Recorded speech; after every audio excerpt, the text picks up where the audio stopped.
காட்டானை மேலேறி கடைத்தெருவே போகையிலே நாட்டார் நம்மை மறித்து நகை விரிய பார்ப்பதென்றோ, நாட்டார் நம்மை மறித்து நகை புரிய பார்த்தாலும் காட்டானை மேலேறி என் கண்ணம்மா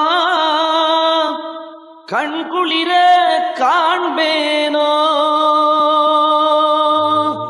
காட்டு யானையின் மேலேறி கடைத்தெருவே போனேன். ஊர் மக்கள் என்னை பார்த்து சிரித்தார்கள். ஊரார் என்னை மறித்து நகைத்தாலும் காட்டு யானை மேல் ஏறி கண்குளிர பார்க்க மாட்டேனா என்பது மேலோட்டமான பொருள். காட்டு யானை என்று யோக சாத நெறிகளை சொல்லுகிறார். ஆசைகளை தொலைப்பதற்கு அவர் கண்ட வழியை யோக நெறியை பின்பற்றி செல்வது உண்மையில் காட்டு யானையின் மேல் ஏறி பயணம் செய்வது போன்றதுதான். பழகிய யானையாக இருந்தாலும் பாகனுக்கும் அங்குசத்துக்கும் அஞ்சும் பழகாத காட்டு யானை போன்றது இந்த யோக நெறி. கொஞ்சம் பிசகினாலும் ஞானத்தை இழக்க வேண்டியிருக்கும். இப்படி பிசகி திசை மாறி போனவர்கள் அனந்தம்.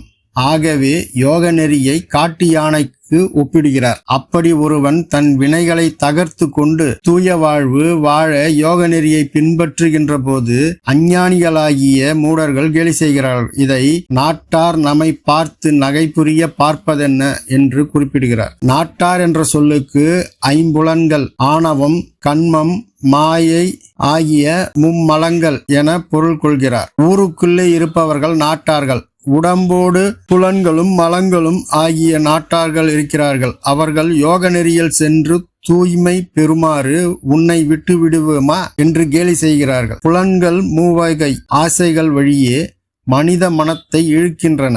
ஆணவம், கண்மம், மாயை ஆகிய மலங்கள் மனதில் தலையெடுத்து யோக நெறி வழியே தொடர்ந்து செல்ல விடாமல் மனிதனை அலைகழித்து தோல்வியடைய செய்யும் முயற்சியில் நகைக்கின்றன. மனம் தடுமாறுகிறது. ஆகவே நாட்டார் நம்மை பார்த்து நகை புரிய பார்ப்பதென்ன என்று சொல்லுகிறார். அப்படியே அவர்கள் நம்மை மறித்து பேசினாலும் காட்டானை போன்று கம்பீரமான யோக நெறியில் வாழ்வது வழுவாது சென்று அதன் உன்னதங்களை அனுபவிக்க மாட்டேனா என்று ஏங்குகிறார். இவ்வேக்கத்தை நாட்டார் நம்மை மறித்து நகைபுரிய பார்த்தாலும் காட்டானை மேலேறி கண்குளிர பாரேனோ என்று பாடுகிறார். காட்டானை மேலேறி கடை தெருவே போகையிலே நாட்டார் நம்மை மறித்து நகைவிரிய பார்ப்பதென்ன, நாட்டார் நம்மை மறித்து நகைவிரிய பார்த்தாலும் காட்டானை